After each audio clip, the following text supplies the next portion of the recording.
Assalamualaikum warahmatullahi wabarakatuh. Perkenalkan, nama saya Elva Sukma Cahyaresita dengan NIM 1022000077 dari HSC Semester 5 ingin mempresentasikan tentang analisis SWOT. Yang baik, yang pertama yaitu pengertian dari SWOT. Pengertian dari SWOT adalah analisis SWOT adalah identifikasi dari berbagai faktor secara sistematis untuk memutuskan strategi perusahaan yang akan digunakan ke depannya. Kemudian, analisis SWOT ini juga dapat memaksimalkan kekuatan atau strength dan peluang atau opportunities, dan juga mampu meminimalkan kelemahan seperti weakness dan ancaman atau threat. Kemudian, dalam analisis SWOT ada 4 faktor, yaitu strength, weakness, opportunities, dan threat. Untuk strength sendiri adalah kondisi di mana kekuatan yang terdapat pada perusahaan, organisasi, atau proyek.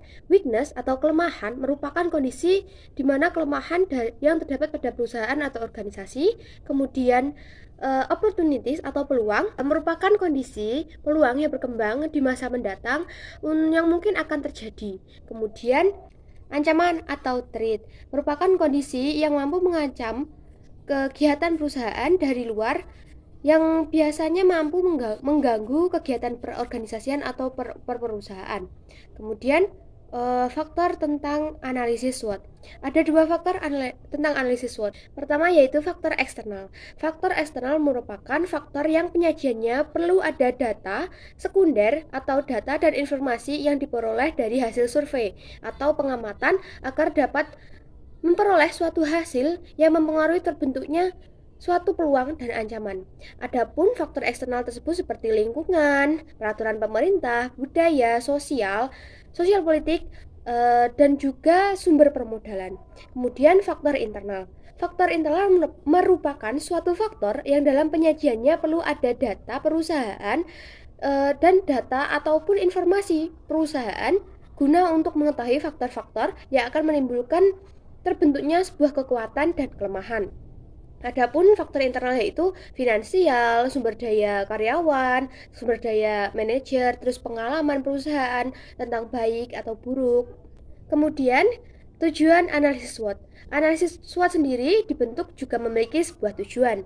Tujuannya adalah satu, untuk memberikan gambaran hasil analisis keunggulan, kelemahan, peluang, dan ancaman perusahaan secara menyeluruh.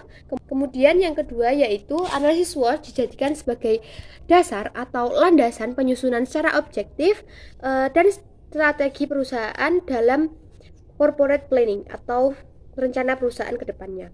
Dan kemudian tujuan yang ketiga yaitu untuk mengidentifikasi di mana, kapan, atau sumber daya baru tersebut atau keterampilan dan mitra baru dapat dikembangkan.